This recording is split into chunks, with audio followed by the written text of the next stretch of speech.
ఎడారిలో సెలయేర్లు. ఫిబ్రవరి 8వ తేదీ. తన ప్రాణమును రక్షించుకొనగోరువాడు దాని పోగొట్టుకొనును. నా నిమిత్తము తన ప్రాణమును పోగొట్టుకొనువాడు దాని దక్కించుకొనును. మత్తయి సువార్త 16వ అధ్యాయము 25వ వచనం. మన ప్రభు పలికిన మాటల్లోని సత్యాన్ని ఈ ఉపమానం తేటతెల్లం చేస్తుంది. పాలస్తీనాలో 2 సముద్రాలున్నాయి. ఒకటి మంచినీటి సముద్రం, అందులో చేపలున్నాయి. తీరమంతా పచ్చిక బయళ్లతో శృంగారించబడింది.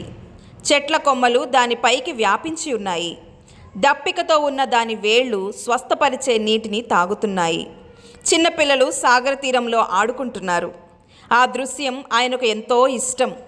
ఆయన తన ఉపమానాలను చెప్తున్నప్పుడు తళతళ మెరిసే సాగర తీరాన్ని చూస్తున్నాడు. అక్కడికి దగ్గరలోనే ఉన్న మైదాన ప్రాంతంలో 5,000 మందికి ఆహారం పంచిపెట్టాడు. యోర్దాను నది దక్షిణ దిశగా ప్రవహించి మరొక సముద్రంలో కలుస్తుంది. ఇక్కడ చేపల తుల్లింతలు లేవు, ఆకుల గలగలలు లేవు, పక్షుల కిలకిల రావాలు లేవు, చిన్న బిడ్డలు చిరునవ్వులు లేవు. అత్యవసరమైతే తప్ప ప్రయాణికులు వేరే మార్గాన్ని ఎంచుకుంటారు. ఆ నీటి మీద గాలి బరువుగా ఉంటుంది.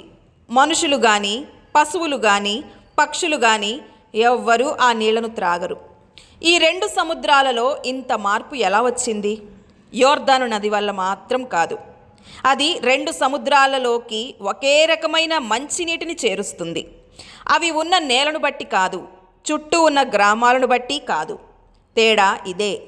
గలియ సముద్రంలోనికి నీరు వస్తుంది, కానీ యోర్దాను నీళ్ళని తనలోనే దాచుకోదు. సముద్రంలోకి వచ్చిన ప్రతి నీటి బొట్టు బయటికి వెళ్ళిపోతుంది. నీటిని తీసుకోవడం, పంపించి వేయడం సమానంగా జరుగుతుంది. 2వ సముద్రం గడసరి. వచ్చిన ఆదాయమంతా ఆబగా నిలువ చేసుకుంటుంది. ఉదారంగా ఉందామన్న శోధనే రాదు దానికి. వచ్చిన ప్రతి చుక్కను అదే దాచుకుంటుంది. గలిలయ సముద్రం ఇస్తుంది, జీవిస్తుంది. వేరే సముద్రం ఏమీ ఇవ్వదు. దానికి మృత సముద్రం అనే పేరొచ్చింది. ప్రపంచంలో 2 రకాల ప్రజలున్నారు.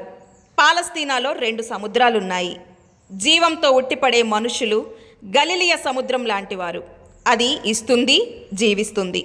అలలపై వేగంగా సాగిపో, నడి సముద్రంలోనికి దూసుకుపో. ఓ ప్రాణమా, భయపడకు. నేను నీకు, నీవు నాకు తోడుగా అన్వేషిద్దాం. నావికుడు సాహసించని చోటుకు మనం వెళ్ళిపోతున్నాం. ఓడతో సహా మనకున్న సమస్తము, ప్రాణాలు సహా పోయినా వెరవకు. సాహసివైన ఓ నా ప్రాణమా, ఆవలి తీరానికి సాగిపో. ఆహా, సంతోషం, కానీ సురక్షితం. ఇవన్నీ దేవుని సముద్రాలు కావా?